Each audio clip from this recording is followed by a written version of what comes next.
oke, kerjaan lu nggak bagus nih, tapi kita nggak bisa pecat lu, kita nggak enak, lu udah punya jasa lalu udah kerja di sini lama gitu. Halo guys, ketemu lagi sama aku Caroline di sini. Kali ini aku pengen bahas tentang peraturan untuk bonus saat kalian bekerja di Jepang. Nah, disclaimer dulu, aku bekerjanya sebagai kaigo di jenis shisetsu yang namanya Rojin Hoken Shisetsu. Nah, kalau misalkan kalian nanti belajar tentang jenis-jenis panti lansia yang ada di Jepang, aku jenis yang ini ya, jadi nggak boleh miss, karena bisa aja peraturannya beda. Nah, saat kalian interview kerja, setelah itu kalau misalkan kalian diterima, kalian akan dikasih kontrak kerja yang harus kalian baca dulu. Biasanya kontrak kerja ini tertulis dalam bahasa Jepang dan bahasa Indonesia. Beda-beda setiap tempat, tapi secara umumnya ada tempat kerja yang sudah mulai memberikan bonus walaupun kalian masih di tahun pertama kerja. Nah, kalau di Jepang kan penerimaan bonus itu 2 kali dalam 1 tahun, musim panas dan musim dingin.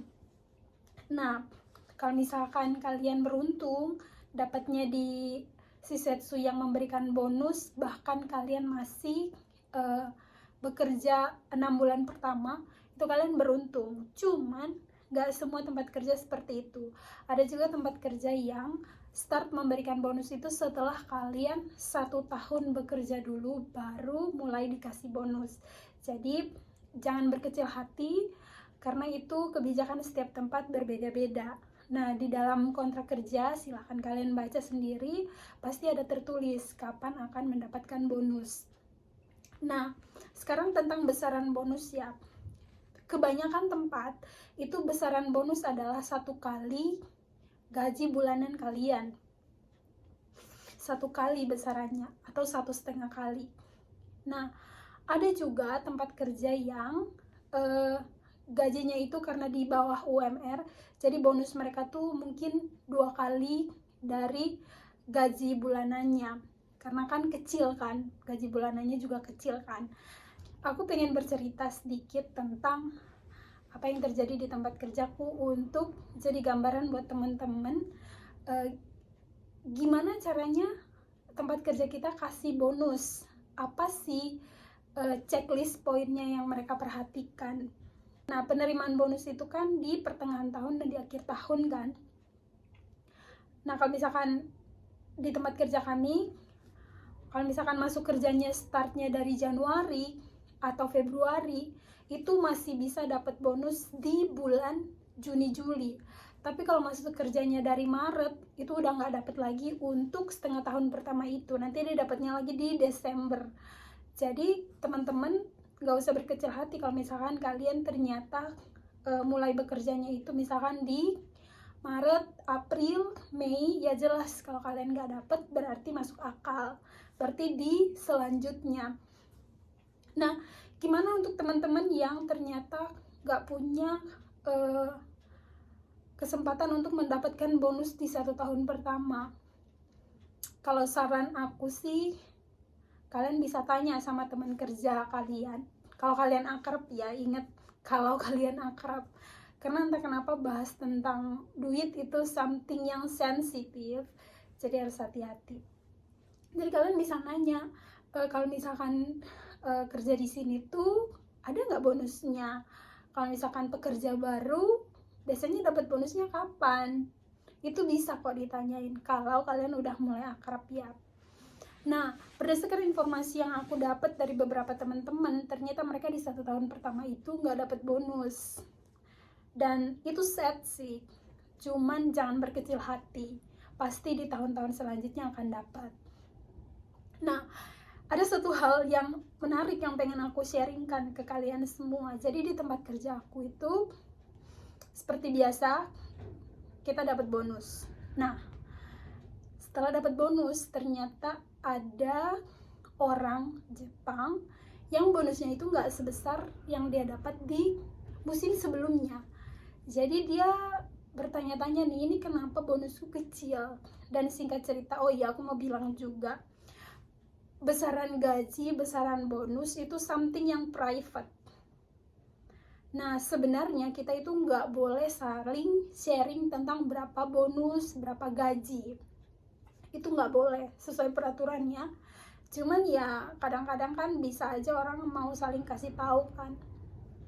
Nah ini case-nya itu si teman Jepang kami ini bonusnya tuh lebih kecil dari yang sebelum-sebelumnya. Jadi dia penasaran dong, ini kenapa? Dan akhirnya dia nanya ke teman-teman Indonesia, berapa sih bonus kalian? Akhirnya keceplosan lah angka.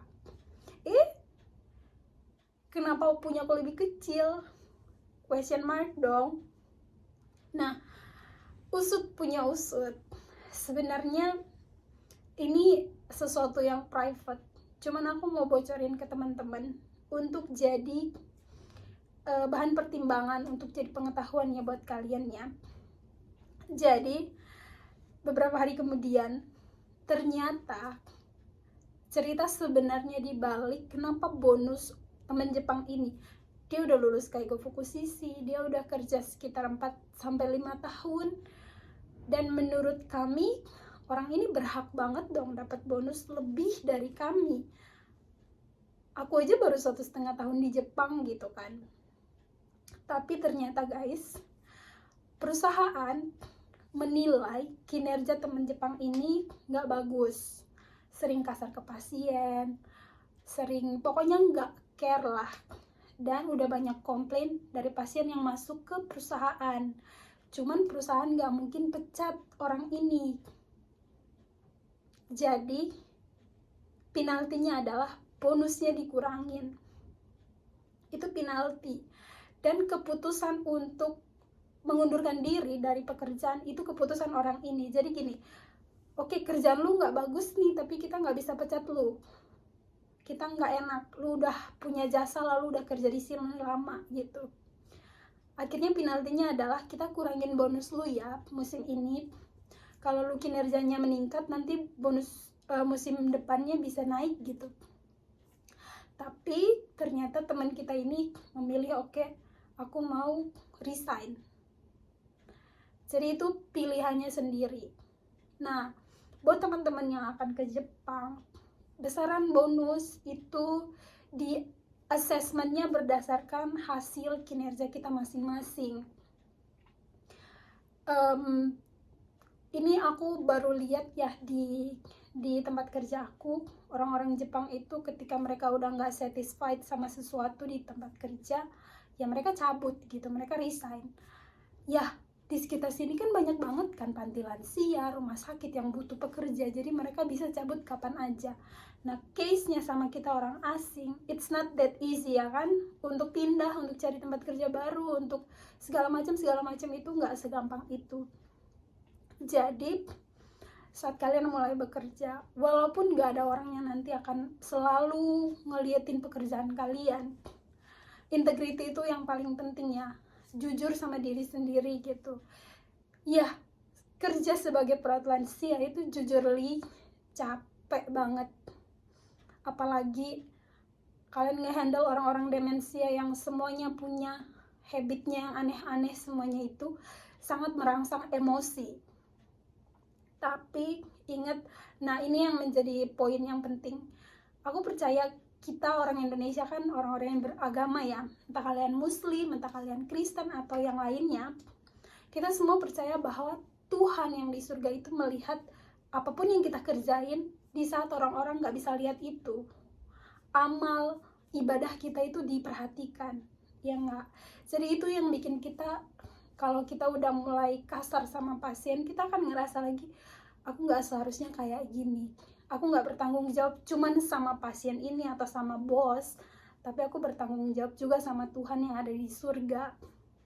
Jadi buat teman-teman yang akan ke Jepang, bekerjalah baik-baik, sebaik-baiknya.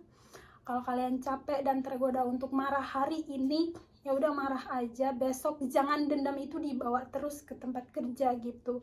Kayak misalkan aku kesel banget sama pasien yang ini, besoknya juga tetap kesel, lusanya tetap kesel, itu nggak bagus. Karena di saat kita marah, segala hal yang tidak terduga tuh bisa terjadi.